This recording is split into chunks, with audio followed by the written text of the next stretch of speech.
Heavenly Father, we stand before you with your omnipotent presence, Lord, and we ask you to give us wisdom in making decisions tonight, Lord. Lord, we thank you for the example that you set for us, Lord, coming down as God to be man, Lord, to show love for one another, Lord. And we pray that we would show that same type of love to others that you've shown to us. Lord, we ask you to bless our meeting and our procedures tonight. In your name we pray. Pledge allegiance to the flag of the United States of America, and to the republic for which it stands, one nation, under God, indivisible, with liberty and justice for all.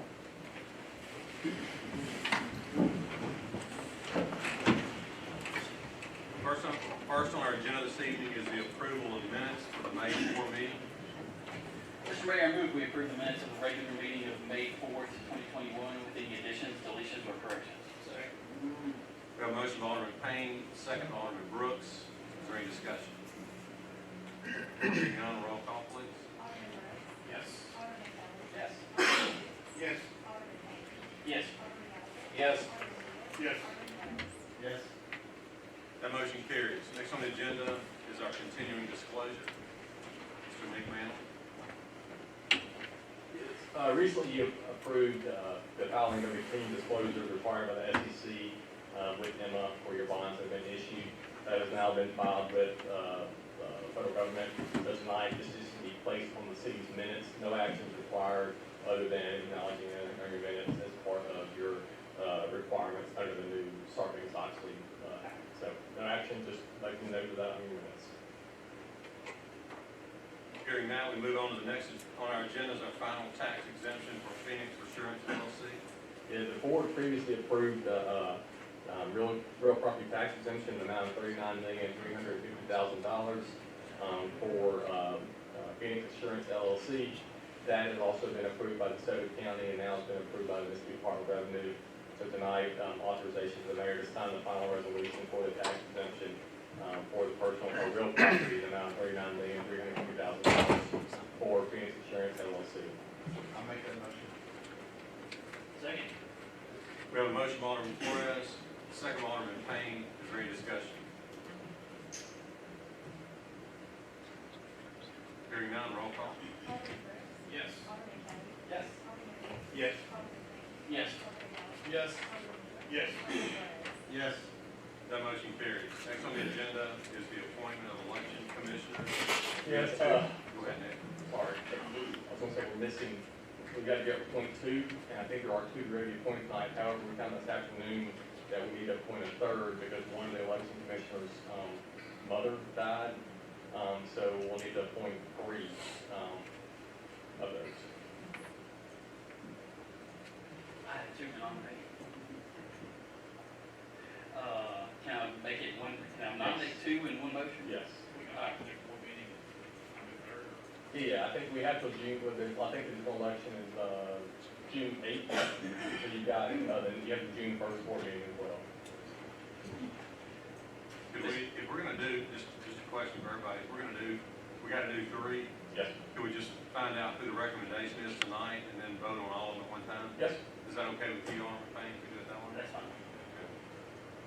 Who are you, would you? Will there be a time for the June election? I mean, when are we gonna nominate? I guess, Andrew, is today the last day that I'm gonna do it?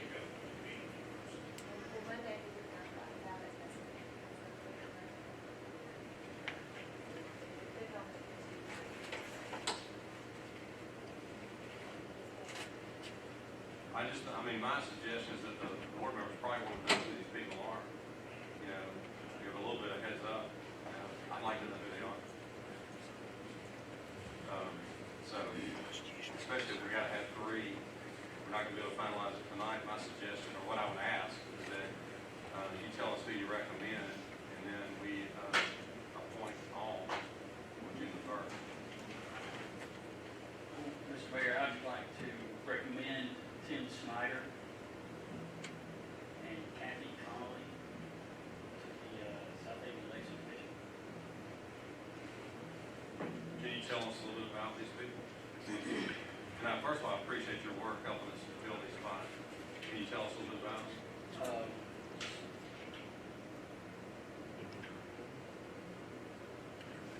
Tim Snyder comes highly recommended, from, Cat County, is a favorite of mine, known her for a long time, very, very good people, very interested in politics and willing to serve the city.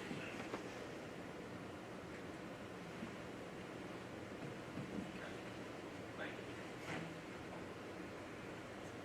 I believe Mr. Snyder lives in Ward 6, and Ms. Conley lives in Ward 3.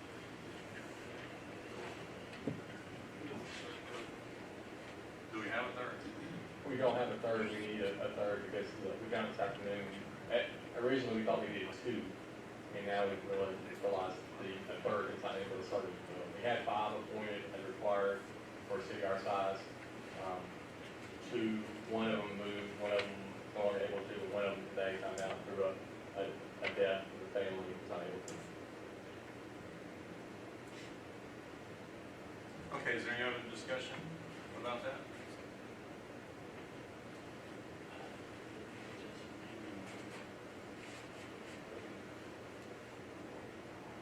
It's up to the board, and again, if y'all want to vote tonight, and I understand that we're pressed for time, however, I do think it'd be fair for everybody involved that we have a few days to know who the people are. I appreciate your quality recommendation of them, and I have a lot of faith in that personally of you, but I do think it'd be fair for the board for us to have a day or two to do our homework. If y'all want to call a special meeting, we need to do that, I would gladly coordinate that, but it'd be my recommendation, we don't vote on it tonight, give us a day or two to, do a little research of our own, because obviously, it's a very important decision.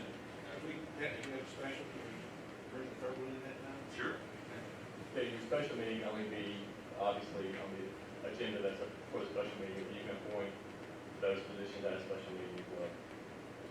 And when is the event, Andrew? Monday. Well, we may could do that, or we may could do it like a lunchtime meeting on Monday, that kind of thing. Anyway, we'll figure that out. But if y'all are, again, if y'all want to vote on tonight, that's just my suggestion that, that we have a day or two to, ask a few questions, find out who these people are. And like I said, no disrespect, I have the ultimate confidence in George Payne. Okay. Any other discussion about that? Hearing none, we'll move on. Mayor, real quick, on item 1, I was looking through it, I think on the continuing disclosure, we need to vote to accept that. That's my fault for just thinking on this, just vote to accept that continuing disclosure that was filed on behalf of the city. I'll make that motion. Okay, have a motion by Alderman Gallagher. Second by Alderman Wheeler. Any discussion? Hearing none, roll call. Yes. Yes. Yes. Yes. Yes. Yes. Yes. Yes. That motion carries. Okay, next on the agenda is we have Bill Brewer and John Tate with DeSoto Legacy Volleyball. Y'all will come forward and address the board. Appreciate you being here. I'm gonna go first here. Most of y'all know me. I'm from Bill Brewer, went to school and I grew up in Greenbrook and went to school Greenbrook Elementary, went to Southaven High School. John's gonna get up here and talk about the business operations, but I just wanted to kind of say I'm a coach over at DeSoto Legacy Volleyball, and my daughter's been there 4 years playing, so I do have a dog in the hunt here. What I think is great about our coaches, our master coaches, our owners, we're all involved in the community around DeSoto County, and we just happen to be in Southaven, which is great for the revenue stream here. But our coaches, our high school coaches from Center Hill have won a state championship in the last couple of years. John's an assistant coach over at DeSoto Central with Margaret, Coach Margaret Palatko. They just won a state championship. We have other coaches. One of our other owners is a coach at Lewisburg, and we have another coach that's coached at Hernando. So we fully represent DeSoto Legacy, and we're behind our name. And John is awesome with what he does over there. Really cares about the program. He has a business of his own that is a $20 million business that he runs. So he's taking it from zero to $20 million. So I just feel like as a city, I want to have my confidence behind someone that has done something like that with his own company. So some of y'all might recognize John. He was at veterans luncheon a couple years ago, so that's probably, if you think we've got a familiar face, that's why. But this is John Day. Thank you, gentlemen, for having me. I just wanted to introduce myself as who's running the operations over there and simply lay it out for any questions you guys might have for me.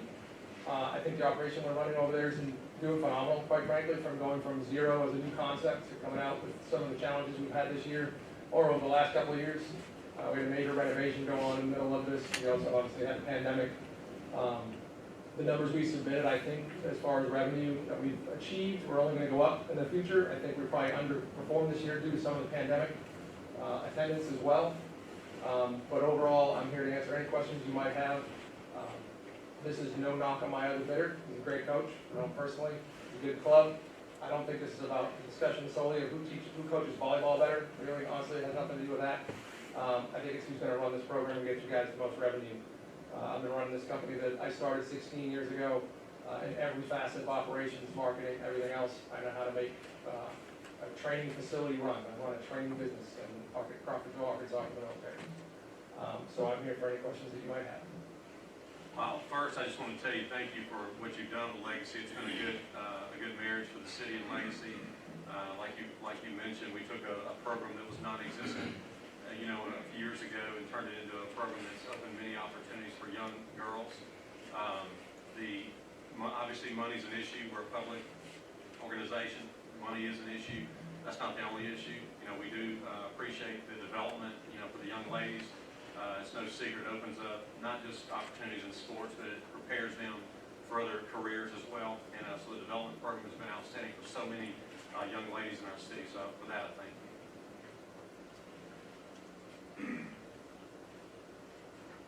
Any questions for John?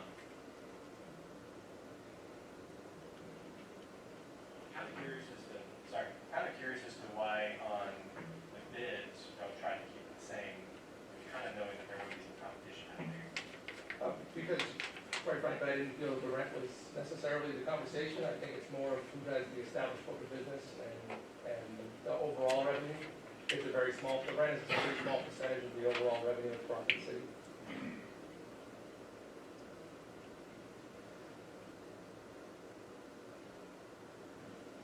Let me ask you a question. I've had some discussion, and we have in the past here about neighbors asking for access to buildings that have a walking trail inside of the building and that kind of stuff.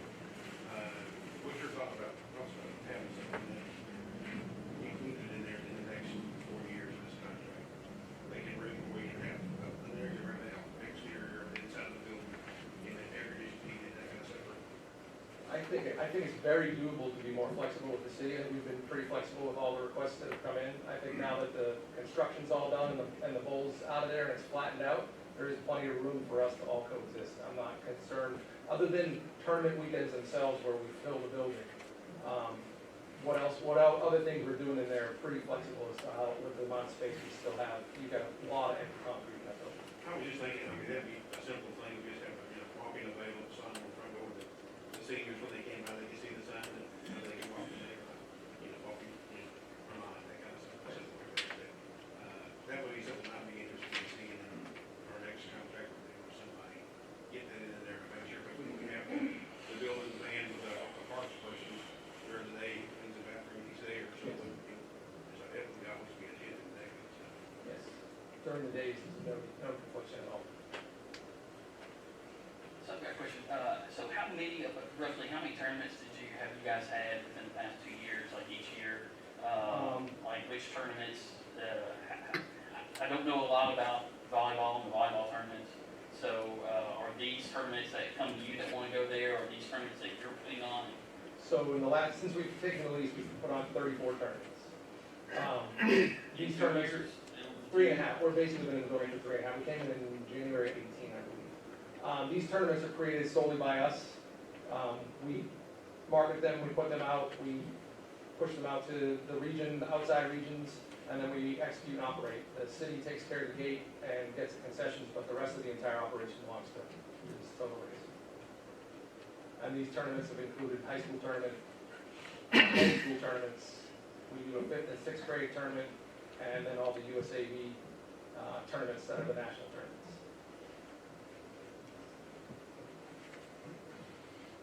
Speaking of tournaments, are there any kind of tournaments that you're able to have that maybe your competitors are not able to have? As of right now, the short answer is, in USAV, there's a standing, in the region we're in right now, there's a standing rule that says you can't have two tournaments on the same weekend, within one, I think it's 1 hour or 100 miles, I can't remember which one. There's talk of that going away, either or, I would argue that our brand of tournaments, we take up almost 80% of the available weekends in the area with established tournaments. So even if you could hold more tournaments, there's not necessarily room to hold more tournaments. There's other agencies or accrediting bodies that you could go through, AAU being one, JVA being another. We've investigated expanding into those. Those usually push a little farther into the summer, so that would take a little more deconfliction with parks to make sure that they can manage, because that's their busy season. But we've looked at that. Almost 90% of the tournaments, though, that are in the Delta region are held by USAV, which is the tournaments that we hold. They accept foothold here for good ones. So, real quick, if there's $7,000 this month, why is your bid better if we're getting $7,000 per month with your competitor? What would be the reason to go with you? I have an established brand of tournaments already in place. Right, I mean, revenue-wise, what would be, the cities say revenue-wise with that, what would make that more appealing for us? Well, at the moment, I have the rights to the tournaments, and no one else can hold them within an hour of the building. Even if that went away, I would still argue that if we're both holding tournaments, I have a competitive edge because I have a brand of tournament that has more basketball.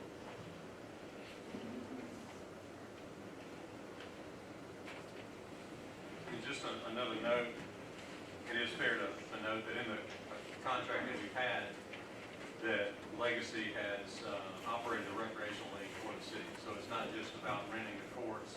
The city has received a service and operations for the recreational league. And again, like I said earlier, for the development of our young girls. Yes, our summer league has grown year over year. Even last year, coming out of COVID, I think we had 165 children signed up for the recreational league. It's fully on our cost, on us to do. Even though the lease states we only have to perform 80, we're never turn a child away. We won't do that. Organization on the other bid. It's going to be the same. I mean, it is the same. There's no difference in the two. I'm just pointing that out, that it is noteworthy, that our kids have got the benefit from that. We'll continue to get the benefit. So you mentioned that you think that it's going away 100 miles per hour. I'm not sure if it's going to go away. The commissioners stated that he might put it up for a vote. I'm not even sure when that vote cycle is. I think it's July or August, usually before the USAV season gets going. It's been in place for 20 years. I can't handicap if it is or isn't going away. I'm not that read into the Delta Region Board. But yes, I have heard that it's possibly going to be discussed because the region wants to run more tournaments. But I think it'll have quite a dilutive effect. If everyone's trying to run a tournament on every other block, we're all trying to get business in. How many governing bodies are there? USAV is the main governing body we fall under. The region is the Delta region, which is just Arkansas, Mississippi, and sort of greater Memphis area, Tennessee. It's about 25 different regions, if I'm not mistaken. AAU is also has a governing body, volleyball. Like I said, they don't really have a big footprint in this area yet. And then there's a JVA, which is Junior Volleyball Association, which is even smaller than AAU.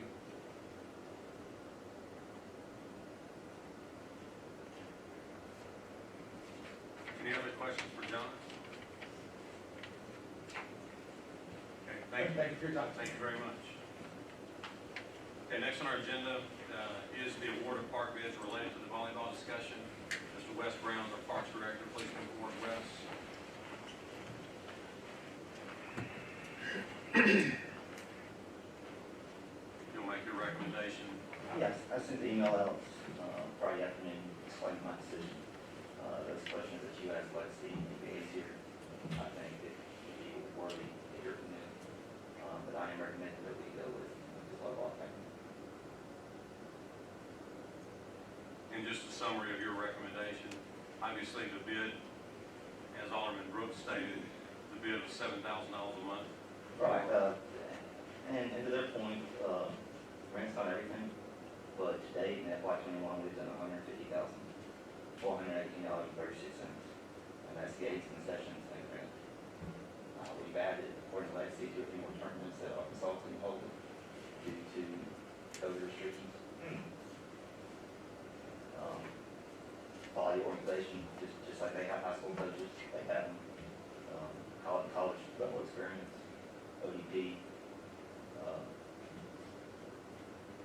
better bid. Let's hear from them, since we heard from, screw what you say. Let's listen to them.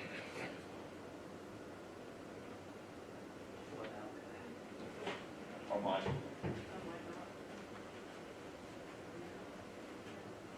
My name's Mike Edmond. I'm representing Memphis Volleyball Academy. My address is 5804 Memphis Drive, Southaven, Mississippi. And I'd like to point out that in the 11 years that Memphis Volleyball Academy has existed, they have one leader and one leader only. And I'm going to ask him to come up here to be able to answer questions about tournaments and the business of our club. His name is N.J. Wong.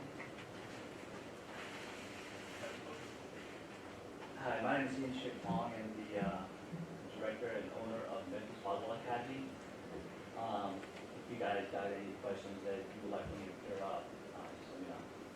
Could you explain the tournament situation and then also the, obviously you're around the $7,000 per month, so financially, could you explain why you're a better choice for the city? As far as the tournament's concerned, it is correct that all the tournaments are run by 3 independent organizations, one being the USAB, the second being the JVA, and the third being the AU. And it is correct that the Legacy has 8 of those dates, and they have the first right of refusal from USAB volleyball only. That opens up for NBA to run tournaments under a different umbrella of JVA and also the AU. NBA's been around over 10 plus years now, and we've shown a success rate that is unmatched in our region. We have a couple of teams that are ranked nationally, particular our 15 team that is ranked currently at about 20 in the nation, and that is out of 3,000 plus teams. We got a lineup of coaches. Their resumes unmatched. We got 9 or 7 current or past college coaches. We got 9 head high school coaches that have won multiple state championships. We have 7 middle school coaches that's won their league titles. So we feel like that with our experience and success, that's what we could bring to the South End. And as far as our ability to run tournaments, now I've been doing this for 30 plus years now as an owner and a director of a club. This makes my second venture in this club business, and we have made some great strides in making friends. And in fact, when this idea of us being in Southaven Arena came up, we reached out to a couple of those folks, and we can tell you within just a very short time, we got commitments from clubs and from 3 different groups. Several clubs out of Louisiana, several clubs out of Gulf Coast areas, a club from Alabama, and teams from Nashville. We operate at a different level. Our organization not only operate within the Delta region, we go play and compete nationally. We travel to Georgia, to St. Louis, Missouri, Kentucky, Florida. And by doing so, we are more attractive because we do have the talent that other clubs wants to come in and play. And I think that is the attraction. In the past 3 years, if you look at what Legacy has done in the arena coaching tournament, they're averaging about 44 teams a tournament. They're operating just slightly over 55%, I think. We feel like at NBA, just because we do have some ties with other regions and other clubs, we could operate that at a much higher rate. When we ran our tournaments out of our facility and also a couple of other local high schools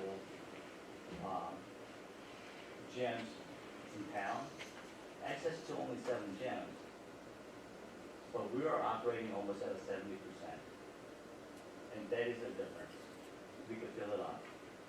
So I hope that answers your question about, why West wants us apart. That is. Any other questions? I'll let you ask the same question I asked him about walking tracks and that kind of stuff. I know it's kind of superficial, but I just want to get your opinion, what you think about that space in there, kind of stuff like that.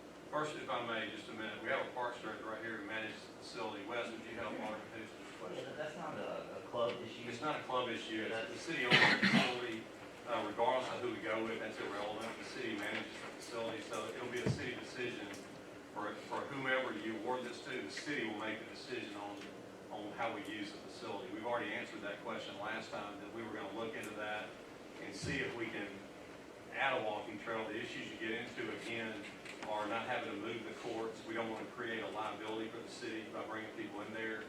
The other thing is, you do have to man it. Like now, we have a schedule of volleyball, so we know when someone's going to be there. And if the public want to use the facility, they can reserve a spot. So it helps us manage it at a lower cost. If we do what you're talking about, that's like a gym. I mean, you're talking about just opening up 24/7 or a certain number of hours a day. That's going to increase the cost of managing the facility as well. But anyway, either way, and I'll let Wes add to this, this decision is not going to be made by either one of these organizations. It'll be made by the city. We do have a walking trail too. I mean, we've got in Southaven and forever. Yeah, he's talking about Alderman Hoots, and correct me if I'm not understanding, he's talking about opening up the arena, like during the day, like especially in the cold weather months, where people can go exercise, like a gym. You just have a trail around the house, inside of the building, but around the What I'm facility. saying is there a trail at Snowden Grove? Yeah, but He's talking about- we can't expect everybody. He's doing the west end, east end thing again, okay? The trail at Snowden is not good enough, so he's bringing up, he's churning that issue again. It's not. It is, Charlie, it is. Go ahead and just admit it. Everybody here knows it. I get it. We all know it, and I want to say, yes, I want to help. I mean, even though that notion that the east end versus west end is 100% false. That's the biggest falsehood in this city. But I listen to every citizen, and if we can do that and have volleyball there, I'm for that. I'm the one, if you'll remember it, that pushed us level the floor, taking the bleachers out. And the reason we did that was to make the facility more multi-use, more versatile for other functions. So we want to do that, and we may still be able to do that. Like I said, I answered that question for you 2 weeks ago. But you said that, there was concern about, the spread stuff out. I was asking, are these guys, would they be available? Of course they would. They'll vote, and I'll let him answer it, but of course he is. I mean, they're using our facility. We own the facility. We control the facility regardless of which one you go with. So as far as where we own the courts. We bought the courts. They didn't buy the courts. So we can move the courts how we need to. The problem again is that if you move them, you got to make it to where it's conducive. Like what Wes responded to that question is that we don't have a circular area. We have an area in there because it's an awesome facility where people can walk back and forth. They could get exercise. But there's not a way to set it up right now where you move the courts to the middle. Then it makes it less functional for all purposes. Then you also take the risk on tripping, things like that. So it wasn't designed to be like Alderman Gallagher was talking about, the Snowden Trail. That's designed for walking and pedestrian use. This was not set up that way. But again, we'll keep studying it. If there's a way to do it, we'll do it. But the answer to the question is not for these gentlemen. Wes, would you like to add to that? No, sir. Thank you. Thanks for updating me. You did that very well. Any other questions for Mr. Incheck?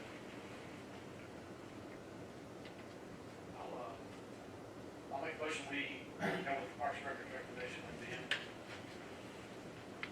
Got a motion from Alderman Brooks. Second from Alderman Wheeler. Is there any other discussion? Hearing none, roll call. Alderman Brooks. Yes. Alderman Kelly. Yes. Alderman Hoots. Yes. Alderman Hayes. Yes. Alderman Gallagher. Yes. Alderman Wheeler. Yes. Alderman Kelly. Yes. Okay, that motion carries. Next on the agenda is a resolution for park surplus. Mr. Nick Mann. Yeah, this resolution just for the surplus of park vehicles, authorization for the mayor to sign a resolution after the surplus of.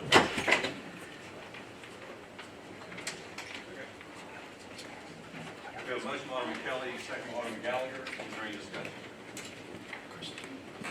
Hearing none, roll call. Yes. Yes. Yes. Yes. Yes. That motion carries. Next on the agenda is election contract for voting machine. This is just a contract, with Randy Johnson, she's a DeSoto County Deputy City Circuit Clerk, $500 for assistance, for programming and creating an election machine for the general election. This was helpful to the city, make sure the machine, everything are working correctly with Andrea, and it's, also for the county as part of our agreement. So moved. Got a motion by Alderman Brooks, second by Alderman Hoots. Is there any discussion? Hearing none, roll call. Yes. Yes. Yes.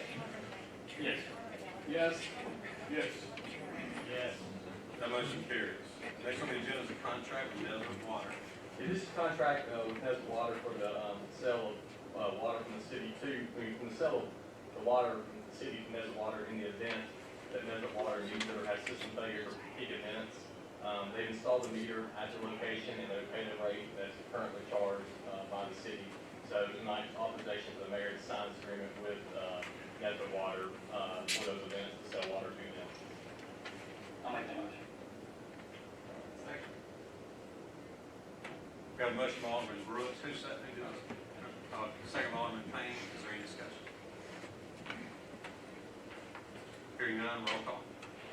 Yes. Yes. Yes. Yes. Yes. Yes. Yes. That motion carries. Next on the agenda is the purchase of city garbage truck. I'll update everybody who's been involved in this. Y'all know we contract most of our sanitation services out to a contractor. We do have our own truck to help elderly people and those who have physical disabilities. So we have a run of our own to pick their garbage up. And we have one truck that's got high miles on it, and the truck a couple weeks ago was down, so we're missing a route. We only got one truck, so we're missing the routes. Well, then we obviously, first thing, we reached out to our contractor, see if they have another truck. Obviously, with all that's going on economically, they're strapped as well.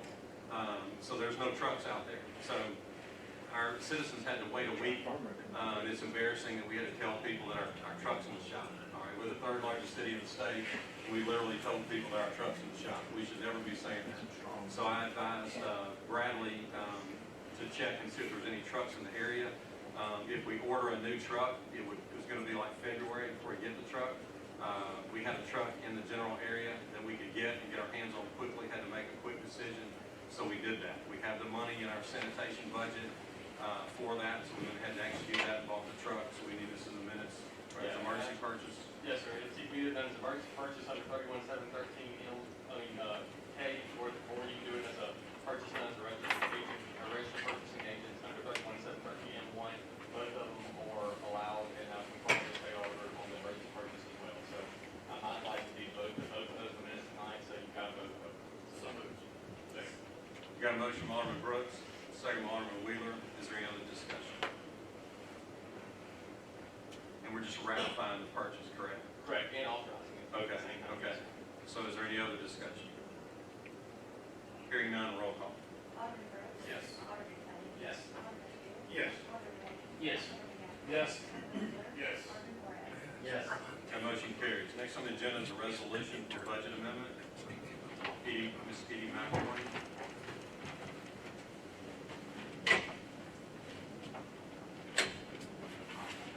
Budget amendment is to allow the allocation of the funds that were rolled over for a previous budget year to purchase that garbage truck.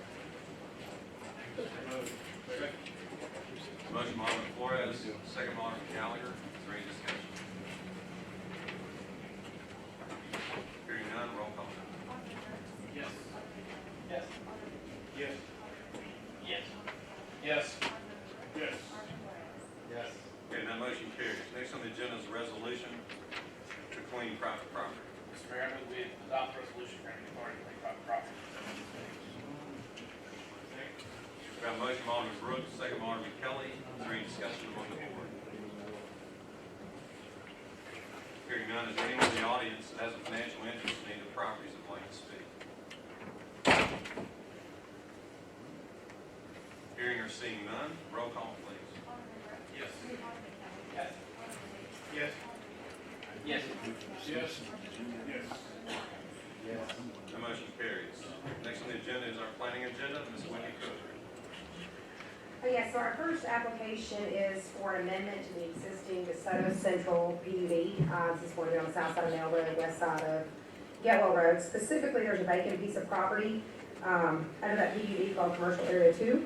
It's approximately 7.95 acres and is vacant right now. As it stands in the PUD, which was approved in the late 90s, it was approved for C4. So that can be any type of commercial. It's our biggest commercial district we have. In an effort to kind of follow suit with what we have going on with the Silo District, or the Silo Square and Snowden District, the applicant has come up with a mixed-use development for this site. And the request is to amend the uses on that for a mixed-use site with a 3-story building with office on the bottom floor, lofts on the top floor, very similar to what you see in Silo Square. In addition, they've got a gated community that kind of U-shapes around it that has what we have cottage homes, 1,800 square feet, which is above the minimums of the DeSoto Central PUD, known as Deer Chase, the heated square foot minimums. I do believe there's some renderings that are associated with this.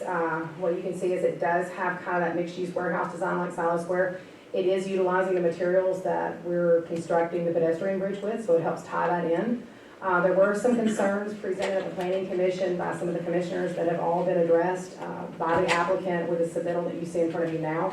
Some of them were moving where the dumpster location was. A lot of it was screening of the pools and the amenities in the back. Some of it was screening of the homes that are already associated with Deer Chase back there. The applicant did concede to all of those. And just to kind of give you reference, I believe there are 92 units associated with the site. One thing we addressed with this one, just as we would with Silo Square, is we don't want to put a heavy impact on the school system. So this loft style is more associated for young professionals, lofts, studio apartments, 1-bedroom apartments. There are very few 2-bedroom apartments because we don't want an impact with high density for the children at the schools. So they did concede to that. Once all that was addressed, it was voted unanimously in favor of by the Planning Commission. Mayor, make a recommendation, we approve item number 1 on the planning agenda as presented tonight. Second. On item 1, we have a motion by Alderman Flores and a second by Alderman Gallagher. Is there any discussion? Hearing none, roll call. Yes. Yes. Yes. Yes. Yes. Yes. That motion carries. Item number 2 is an application for a conditional use permit for 1330 Goodman Road. This is going to be on the north side of Goodman Road, just east of Sweeney. It is for a barber shop, and as you know, our ordinance requires that they have a half-mile radius between any similar uses. So staff did a window survey and found that the closest barber shop in proximity to this site was 4,900 linear feet, which is close in a mile. That does comply with requirements of the conditional use permit. Therefore, we recommended a 1-year conditional use permit with a 4-year extension to be renewed annually, and it was voted unanimously by the Planning Commission. Mr. Mayor, I make a motion to approve item number 2 on the planning.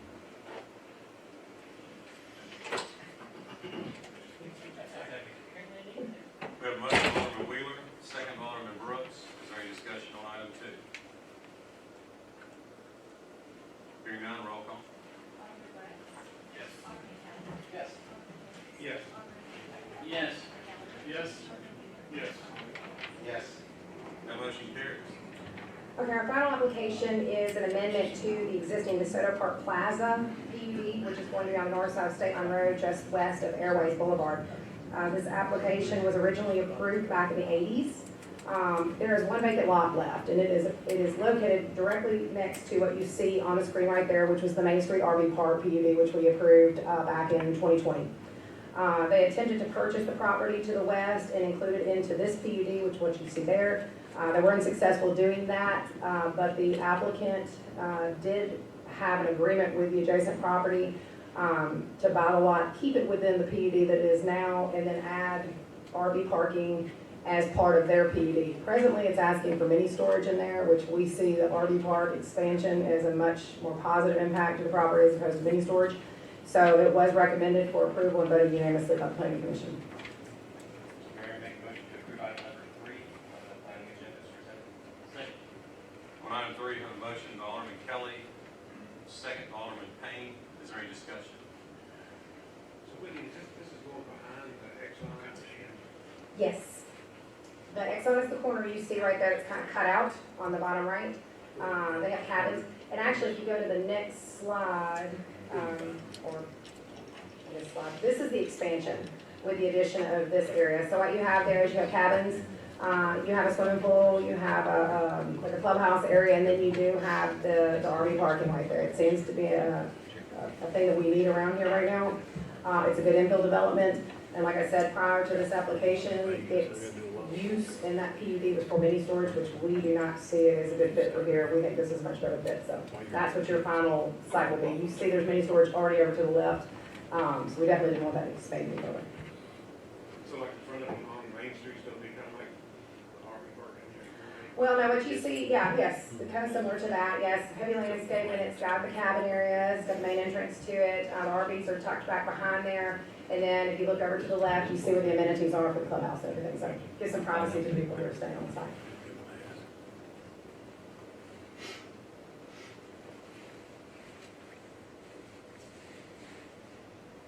Any other discussion?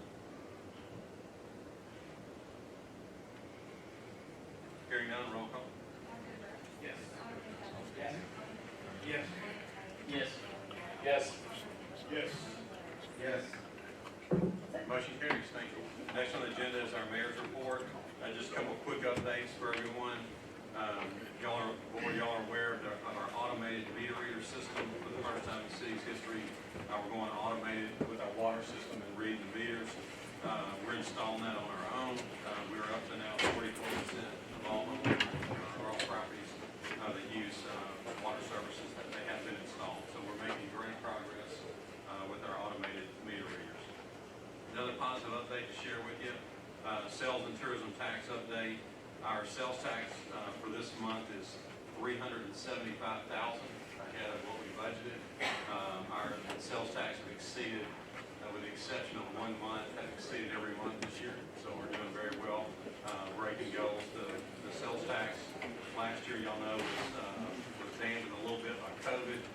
We finished up like $14,700,000. The year before that, we broke the all-time record in the city of $15,100,000, and we're on pace again, like I just told you, to shatter that record of all-time sales tax revenues. Things are going well with our economy. Sounds that way to me. Tourism tax update, same thing there. It's $75,000 up in 1 month. Obviously, the tourism tax is a lot less revenue than our general sales tax, but still to have $75K in 1 month up. Same thing there, it's exceeded budgeting every month this year. So, again, things are going very well in the city. That's all I really have. Open up the floor with the board. Any other questions from me or?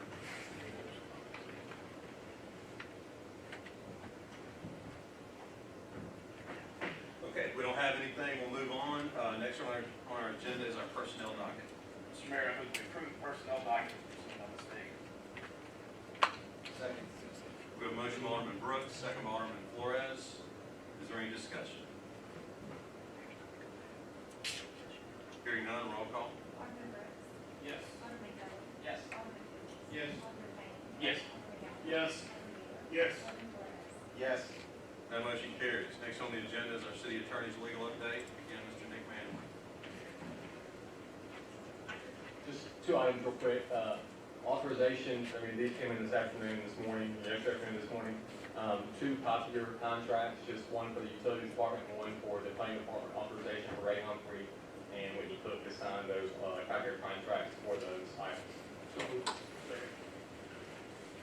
We have a motion by Alderman Gallagher, second by Alderman Wheeler. Any discussion? Hearing none, roll call, please. Yes. Yes. Yes. Yes. Yes. Yes. Yes. That motion carries. Next on the agenda is our utility bill adjustment docket. Mr. Mayor, I move to approve the utility bill leak adjustment document as presented on the stage. We have a motion by Alderman Payne, second by Alderman Brooks. Is there any discussion?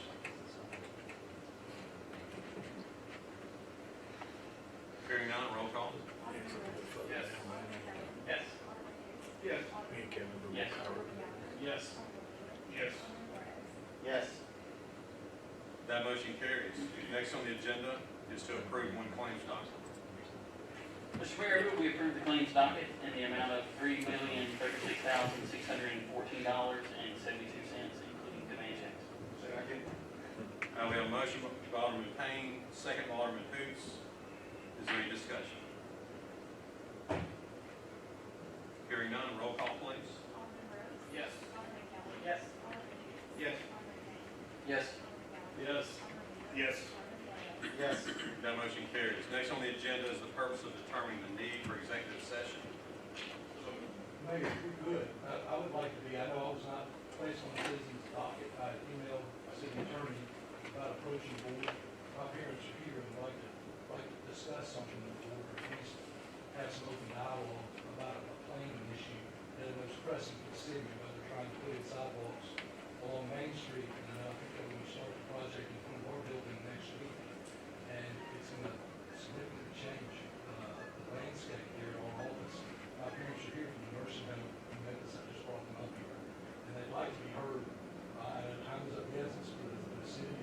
Time is of the essence really for them. So I appreciate if the mayor could and the board can indulge us, give us some dialogue and give us 5 minutes, 10 minutes of y'all's time. And let's try and talk about this and fix an issue that's going to cause us to lose 7 or 8 parking spaces. That's going to put us out of compliance with the city ordinances. And Did you reach out to get on the agenda is set the Friday before the meeting? And just, I want to hear you. I did, Mayor, that's, as far as any kind of procrastination of the time, I will take full responsibility for that. Well, the reason we do that is not to make it difficult, just to preserve the integrity of the meeting. Because what has happened in the past is, we let everyone speak, and then it got to be where people, and I know that's not you, but. Keep people not quiet. Right, and it got to be where people would, totally be, ignorant of the previous discussion, like they wouldn't come to another meeting, and then they would come here, want the whole board to rehash everything that's happened over the last 2 or 3 months, and it just got to be abused, so that's why we set the policy that you had to be on the agenda to speak. With that being said, it's not my call. I welcome the chance to speak. If the board wants to make a motion to allow you to speak, then we'll go that, is our motion to allow? Either that, Mayor, or alternatively, I know I had expressed a desire to try and be in an executive session, to try and save time and allow everybody to be able to speak more freely. Okay, you want him to speak here or in the executive session? Okay, we have a motion by Alderman Flores to allow you on the agenda. What is your name again? My name is Ben Taylor, T-A-Y-L-O-R. Okay, so we have a motion. I'm a business owner here in Southaven. I'm a law firm on Yes, sir. Main Street. We have a motion to allow you to speak. We got a second. Alderman Hoots. Did you want to say something? I can give you that summary before he speaks as to what he's talking about. I wasn't aware he was going to be here tonight, so. Okay, we'll give him his time to speak, and we'll talk about it. So we got a first and a second. All in favor to allow Mr. Ben to speak, all in favor say aye. Aye. Any opposed say no. Ayes have it, motion carries. You got the floor.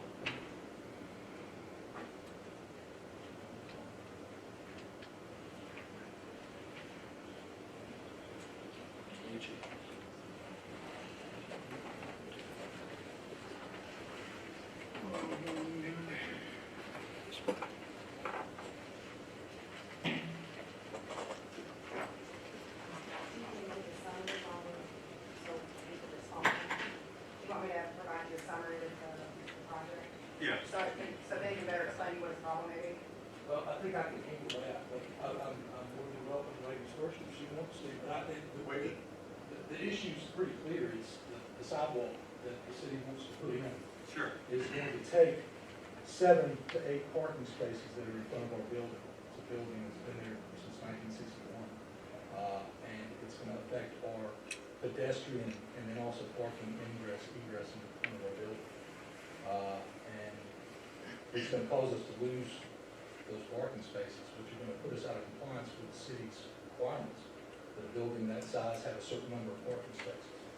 And I've tried to meet, I've met with Ms. Cho, and with the engineer, and we've tried to, I guess, come up with a resolution or some kind of fix for it. That works What for is your everybody. record? Where's your building located? It's on Main Street, it's 961 Main Street, it's a pink building. Gotcha. That is, it's logs. And there's quite a bit of elevation from the street level to our building. And so we've got a set of stairs that lead up to it from the parking area there. And I know that this issue's going on a while. I had always thought that we could work it out, that if y'all put in a sidewalk, that either we could retain some parallel parking, or maintain some type of access to the street. Because other than that, we only have one way in and out of our building. If you look at the lot lines, the lot behind us has that other access. And so I know that Mr. Choate had indicated that there was a possibility of the city moving ahead without or granting a temporary easement for the city to come on and then make the improvements that need to be made outside of any type of right-of-way. And we're fine to do that. I'm not actually opposed to the sidewalk, even though I know that lots of people are. Opposed to the sidewalk? Yes, and they have different reasons why. In all fairness, you do know this is a 7-year project. No, I do, and that's what I'm saying, is I'm not opposed to it. Yeah. I know that there are people who are. Right. And what is your, just to help us all, we'll bring Whitney up in just a minute, but we're all about compromise. We want to put smiles on faces if we can. We certainly don't want to do anything. We wouldn't have applied for this project 7 years ago if we didn't think it was going to help the original business district in our city. It'd be a positive thing, which a lot of people are excited about. We believe it's going to have a lot of value. With that being said, we certainly don't want to hamper any property owner. We don't want to hurt anyone. So what is your recommendation as far as a healthy compromise? Well, the first recommendation is that we at least meet. I know I've tried this the last 2 weeks to try to meet with y'all informally, including today, and suggested that we do this in executive session so we could all speak freely. Everyone, I know y'all, most of y'all probably don't know me. But to try and work this out and come to, we want to work with the city just as much as we would think the city would want to work with us. I just told you we did. Yeah, and so. But you understand that we're in the 11th hour. This is a 7-year project. Whitney, would you please come forward? Well, Tell us some history about, surely there's been some prior discussion about this, because what you're telling me tonight is the first I've ever heard of this. I've spent hours and hours on this project, so I've never heard anything about there being a disagreement with the parking spaces that you're discussing. What she had said was that the city would give us $5,000 for a temporary easement. Well, excuse me a second. Whitney, would you please address us on the history of this? Okay, so, his building, the parking's been there forever in the front, of course it has, but essentially doing our survey of the property, it's actually on city right of way. It's not on private property. The parking spaces? The parking spaces are on city right of way, which is directly where the sidewalk's going. So seeing that, we didn't want to just come in there and take his parking spot, so we obviously set up a meeting. I brought Civil Link with me, and I met out there myself, and I was like, what are the options here? I had Civil Link draw up a concept for the back of the property, where you could just restripe his diagonal parking and gain some parking there. And we also looked at putting the parking back on the back side of the lot, and we even got one of our term bid people to contract and see how much it would actually be, so we could go back to him and say, look, I hate you're losing them, but this is what it's gonna cost. We also went up the chain of command with MDOT to see if there was any way we could route around the parking spaces to keep them for him, just in an effort to work with them. MDOT emphatically told us, no, we have got to move forward with the exact design or you're gonna hold the project. So talking to Nick's like, well, look, we need a temporary construction easement. Maybe what we do is pose some monetary compensation to help assist getting the parking on back. Since we're taking it away from the front, let's offer it to him. If he accepts it, we'll go to the board, we'll pitch it to the mayor, we'll go to the board and see if we can do that. So the email I sent to him, that he's referring to, I said, look, we've gone up the chain of command with MDOT, there's nothing we can do or else it halts the project. Essentially, they're in our right of way, we have to move forward with the project this way. I said, the addition of the parking in the back is gonna run around X amount of dollars. What if I went to the board and the mayor and asked for $5,000 in compensation for the temporary construction easement, which will help compensate you for the loss of the parking in the front? And back at that point, I think Ben came back in and said, no, we need to meet. I can't lose that parking in front. I need you to move the sidewalk. I said, I've gone as far as I can up the MDOT's ladder. We cannot move it. So I think that's when Nick and Ben started going back and forth with emails. I was copied on them. And then the last thing I noticed was literally when I sat down here, Nick sent me a copy of the email saying he's showing up tonight and wants to speak on my behalf. But the compensation was not agreed. We just wanted to see if there was an agreement we could come to with a monetary amount to kind of appease the parking loss. But essentially, they are in our right of way. How many spots, what you offered, how many spots can you add if you do it in the back? With the $5,000, I mean, our pitch to get all of it was around 10 to 12, and that would take all the parking spaces he had up front, and it would restripe to gain 2 more additional spaces, so I think it was gaining 9. So you're. So we were replacing basically all cutting it in of them? half, is what we were offering. So you're not, if you did that, that wouldn't be taking away any parking spaces. We were trying, yeah, no, we were trying to gain the parking back for him. Now, he would have to hire the contractor and take the money we gave him to go do the design work and everything there. Are they out of compliance, so would it cause them to be out of compliance? If they're out of compliance basically now due to the square footage, but I did also tell him, we're in the Main Street District, we have flexibility to do a variance on, you know, compliance with parking, we would be willing to do that as well. I put out everything we could, offer to make this move forward, and I think what Ben's saying now is that that's not acceptable to the family and All right, they let me want ask to you this, discuss. how many parking spaces are there now How many? on the front? 6 up front? 6 or 7, but these are directly off of the street. I mean, Okay, so he's, what you're proposing, does that add at least 7 to the back? I proposed the 10,000 to get that plus an additional 2. We just cut that in half, so it may give them 6 in the back depending on how they lay it out. Do they all use it all times, the parking spots? I mean, They are, but at one time though?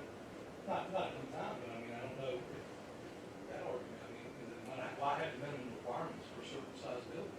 Well, that's why we were trying to work with you, because essentially those parking spots are in our right of way. That's on city property at this They're not point. completely, Mayor, they're actually half. So in other words, the sidewalk in the right of way cuts the lower 40% of the parking space. I got you. And what my proposal was to have the sidewalk ground level, so flush with the ground. So then, that space that we own there, we can still use as parallel parking, and maybe get 3 or 4 parallel parking spots out of it, and then fix any other parking issue that we have with other space. And see, Well, I'm understanding, and just from my experience with MDOT, MDOT is not easy to work with, okay? When you change a project, something that, to you and I, that sounds like common sense. Hey, let's make an adjustment to it right now, we can make this work. And I can tell you from experience that MDOT doesn't work like that. When you change their design, they set you back. We've experienced that in other projects. The multi-use trail that's going down Tullahoma right now is an 11-year-old project. And the reason it was delayed about 2 years because we had to change the route, and MDOT made us start over or go back. correct. And so I'm understanding you wouldn't, We this went is as the same far, type of it situation. is, and You we change went the as route. far as we could up the ladder, and we were told, we had the door shut on us at every level. Okay, look, excuse me. So what you're saying, Ben, is we can't do that. MDOT won't allow us to do that. Well, I don't actually know that. I don't know as far as variances with NDOT and everything. I think the problem lays with the original plans. The original plans called for the city coming in and taking down all the brickwork, the retaining wall, and all the stairs, and then backfilling with dirt to, I guess, to come down to the sidewalk, which then would leave us with a big lawn, but then no access to the street from our building. And so we're losing 2 avenues of ingress and egress with the stairs. And then also, we're not in compliance with the ADA. The ADA requires that if you make an improvement like that, you have to make it accessible from the street with a pedestrian to the business. And so we would have to have a walkway. And But you can walk like from the rear, which is not ADA compliant, as it stands from the stairs up front. Well, I mean, we can't help that a non-conforming set of stairs is in place now. The building was built in 1961. No, I We're agree. grandfathered in under the ADA. So in other words, I agree with you. If we went in there and we made these changes, then yes, I would be putting in. Which is why we're not touching the stairs, we're not touching any of that part, because we don't want to get to an ADA issue. And I'm glad you said that, because I think that's why it wasn't addressed. But I'm asking the board to address it. Let me ask one question. Go ahead, Ned. On your proposal, 'cause I know a little bit about this from conversation. I don't know about the design on that, but I don't know. I'm not, I came to this at the tail end. Could you not do the ground level with parallel parking, or is that? Don't ask me, that's a design thing. Would that We change did the design? discuss that there, but from what Nick was saying is we still didn't have enough room to do legal separation between the pedestrian path and the on-street parallel parking. There still wasn't enough width, and it still altered the design that DOT approved. So you couldn't, like, so that, I'm asking. Well, again, from a design standpoint, I don't know, but I was not aware that they were gonna need to be here to answer questions, because this just popped up. Well, again, that's why we. Right, scheduled exactly. people. I mean, we were not aware of this, so I don't have a design team here. That's what I'm saying. Obviously, I'm making answer question, but to that point, I mean, would you like actually even alter your design if you're just changing parking? I know you Yeah, can't answer. I don't know. I'm saying out loud what you're saying. I don't understand the answer to that question. Right, and I don't either. I know it was addressed out there. Nick said there wasn't enough room. I don't know why. When you say Nick, you're talking about Nick Nick. Cruden with Civil. Civil Link, who's the head of the project, but like I said, he's not here to answer those questions, so I can't tell you. But all I can say is we have tried to compromise as much as we possibly can, from my standpoint. And When is this supposed to go into effect? When's the work supposed to start? we're starting down State Line Road. It's not gonna be in front of his office in a week, but it's, who told you that? My understanding is that it's supposed to start next week. State Line Road is starting next week, but there's a long stint. If we have enough time between now, but it start before June, like our next meeting is June first. Oh, I don't think, I mean, we can schedule, State Line Road is gonna take a few months. I can make this That's much fine. easier. Yes. I can make it much easier. Yes. But we'll do it, like I said from the beginning of this conversation, if we can put a smile on your face and still have a sidewalk project, we'll do whatever we can. I So agree. what we'll do, and our engineers are not here because we didn't know we were gonna discuss this, Whitney and I will reach back out to engineers, reach back out to MDOT. If we can do that to accommodate you, the answer is yes. That would be my recommendation to this board. Absolutely. If we can't do that, we're not gonna forego the sidewalk project. And if I'm, just to make sure I'm understanding, Plan B is you've offered money Conversation to put the to additional put parking in the there. parking in the back, and you Yes, would be sir. putting exactly the same or more parking spots in the back, so they would not be losing any parking spots. Is that correct? Okay, I think that's, I mean, that's, if MDOT will allow us to do the other, I mean, to me, that's a fair It's compromise. the only options we had at this point, so, and I mean, I'm willing to work in any way we can. If MDOT allows it, I mean, we have no problem allowing it as well. What we Yeah. can't do is stop the project, Yeah, so. That's what I was concerned. It will slant down and go across. So we can still come onto the Yes, property ma'am. like that. They'll have, Ms. Taylor, they'll have to fix that. All right, and if you're gonna come into the property there, there's a retainer wall there. Yes, ma'am. Now, is that gonna be affected? You said it's gonna be, everything's gonna be moved. I don't want to lie to you, because like I said, I'm not the design team. I can get the answers. So the reason I'm asking that is this, if that retainer wall is taken down and it's taken, you go back in the building, if it's not, if the retainer wall is not put back, the building will slowly slide off into State Line Road. Okay, we buy Well, now, yes, we buy now. yeah, we're certainly not gonna build a sidewalk and let buildings slide down. So Right. all these, your concerns, we'll address every one of your concerns. You have their contact information? I do, I have Dan's contact Right, so information. what we'll do then, we'll go to the engineers, we'll get them to reach back out to MDOT and see what can be done to try to accommodate, what you're suggesting. And then if we can't, we'll address it the other way, and then Ms. Taylor will answer your questions too. We'll get MDOT to be clear. Obviously, we're not gonna build a sidewalk and we're not gonna damage the building. We don't want the building to slide, as you said, we don't want it sliding down to Main Street, okay? So, so we'll definitely stop that, I promise you that. But we'll answer all those concerns, and then we'll get back in touch with you, Ben, and let you know what MDOT tells us. That's fine. I guess my concern was, I know that the city wants to move forward, and, we didn't want, I guess, work to begin. My understanding is that I guess the plan calls for the sidewalk to maintain its elevation, which would in fact stop any type of vehicular travel in there. And, I mean, if we can just hold off and give us time, we can work this out, and if it's a matter of how much we have to contribute to make, I definitely want to make things better, not worse, and work things out if I can, so. We agree. Certainly. We can meet, but I can set a meeting with everybody, and how we can do that, I'll be happy to take let me do this, I'll get, civil link on the MDOT thing tomorrow morning, first thing, and then set up a meeting with everybody, based on our discussion tonight, to move forward, the best way to address it, and then come back to the board with how we're gonna address it, if that's okay with you all. Is that okay with you, Ben? Mr. Taylor? Ms. Taylor?